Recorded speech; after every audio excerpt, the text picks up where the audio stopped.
I'm about to show you my latest furniture flip, and you're probably going to be mad, but let me tell you why I chose to paint this vintage china cabinet, and then you can decide whether or not I've committed a sin. So the first reason, there was some damage to the sides and feet, nothing too crazy, and yes, I could have added new veneer, but keep listening to see why I didn't.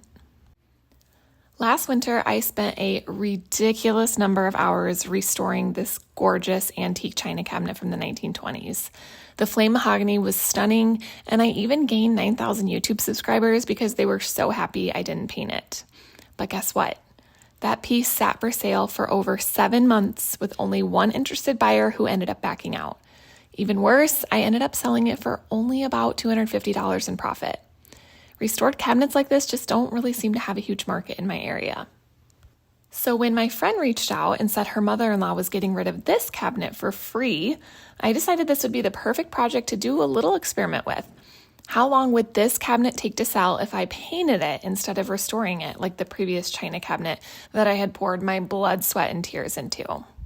So here we are painting this china cabinet, and yes, it hurts my heart a little bit, but before you unfollow me, let me tell you what I did before I started painting it. 2 coats of this stuff. I applied 2 coats of de-waxed shellac, which sealed the wood grain and kept the paint from seeping into the grain, which means if someone in the future wants to strip and restore this cabinet, they'll easily be able to without having to scrub paint out of every square inch of the wood grain. If you know, you know.